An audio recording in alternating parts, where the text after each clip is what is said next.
Marc Emery is with us, the Prince of Pot, www.pot.tv.com, or no .com, www.pot.tv, Pot TV. Marc, what are some of your other websites you'd like people to go to?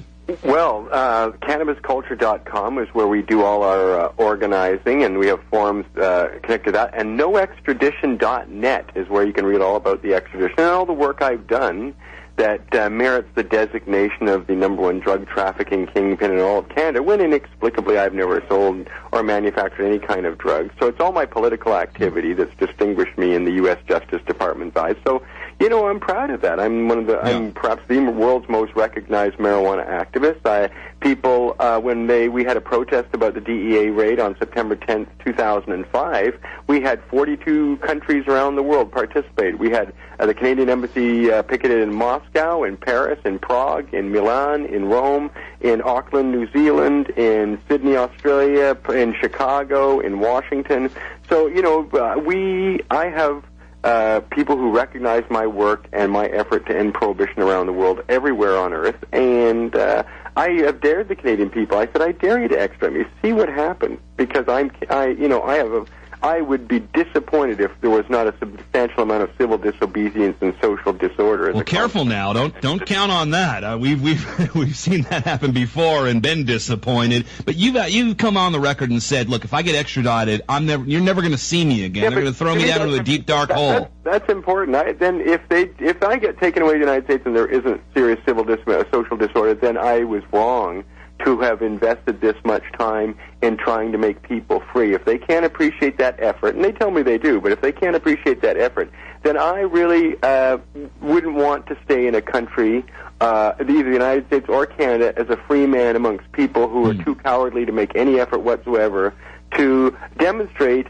for someone who's done so much to help them be free, and that they have accepted my money and accepted my offerings. I mean, we are freer in Canada because of my work. Marijuana literature was illegal from 1987 to 1995 and was only undone because I persevered and got it into court and had it declared unconstitutional.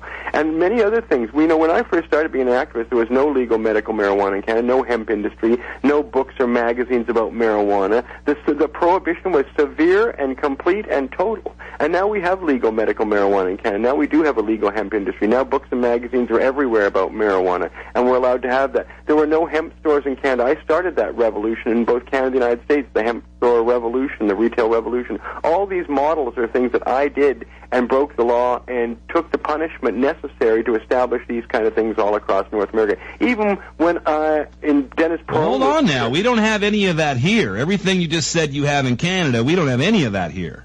Well, you do. Like Dennis Perone was even visiting me in 1996 when his Compassion Club in San Francisco was raided in August 1996, which was the turning point to having Proposition 215 passed. So although that's more coincidental than saying I had anything to do with it, and Dennis Perone is a wonderful gentleman who will one day be in the pantheon of great marijuana activists like Jack Herrera.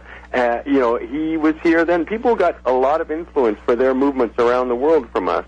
And I expect that hopefully there'll be some loyalty to that if the United States, because remember, they're calling me the worst person ever to brought before the criminal justice system, and so that's not going to be 5 or 10 years. That's going to be like 1, 2, 300 years. Now, the American criminal justice system is kind of a crazy thing. They always presume they have your next 4 or 5 reincarnations, you know, as they own that too, since they obviously aren't going to live 300 years, but they get like that just to demonstrate the wrath of the U.S. Justice Department at what I've done.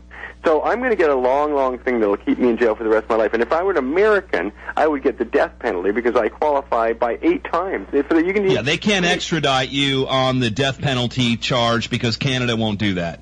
Yeah, we don't do that here, but, our government now is not speaking up on behalf of a Canadian man in Montana that's been sentenced to the death penalty. And previously, we have never accepted any other country executing a Canadian, and that we would repatriate them or ask for clemency. And the new government adopting the pro-death penalty attitude of George Bush, adopting the war on drugs like George Bush, getting ourselves into wars in Afghanistan. Canada has been subverted by people who are parroting a U.S. line.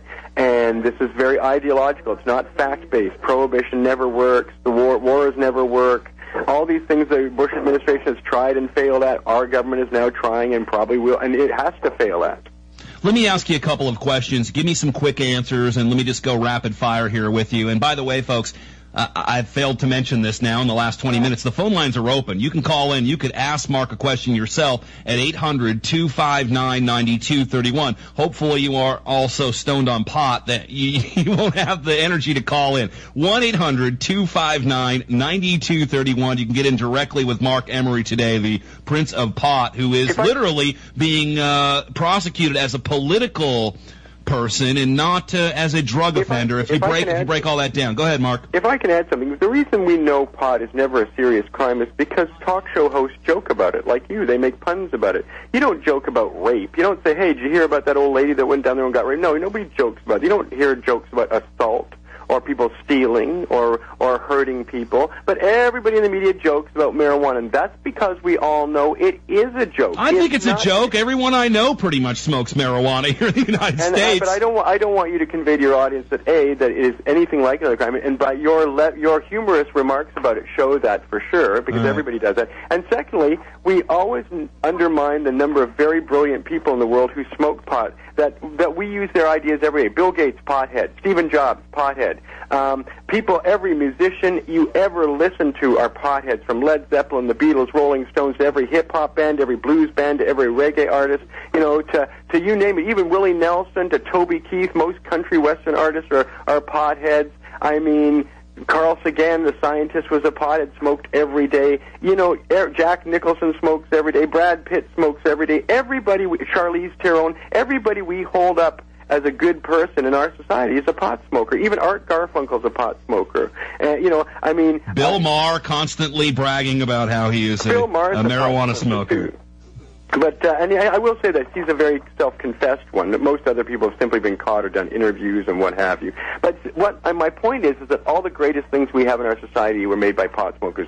If you took pot smokers out of the equation, we would live in the most anal retentive, boring, dull, uninspired, lethargic, and our technology would be 20 years behind. Well, you sound a little biased, but there's a pill for that. No, compare that with what have religious fundamentalists brought us in the last 30 years, huh? What have religious fundamentalists given us in the last 30 years? Sweet fuck all. We can't say that on the radio, but look, the fact of the matter is there is a pharmaceutical pill now for anything that... that's the claim. It's religious fundamentalists that are locking up the pot people. You're literally allowing the backward Neanderthals, who mostly believe we were created 6,000 years ago, run us, the creative, pot-smoking, creative people who've given everything we value today, from the Windows operating system to Macintoshes to telephones to cell phones to great movies to video games. All those are made by pot people, and we're being persecuted by the people who don't produce anything of value whatsoever. Think about that. That is a prescription for going back to the cave period. And that's a great philosophical point. And that's Absolutely. what religious fundamentalists want you to do. Look at America today, the devaluation of the dollar, the warlike empire. These are all initiatives of the fundamentalists. They want to bring a rapture and destroy America in the process. So if we could just get these people on pot, we'll fix a lot of these problems.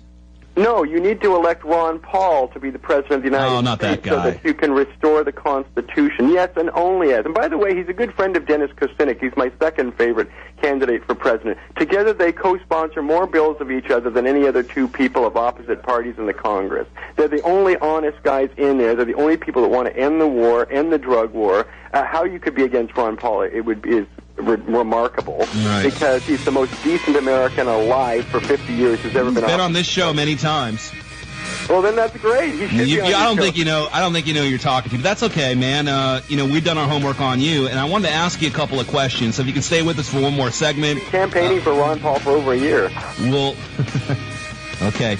We'll take calls after this. Steve in Montana, everybody holding 800-259-9231. Rapid fire with the Prince of Pot right after this. Stay tuned.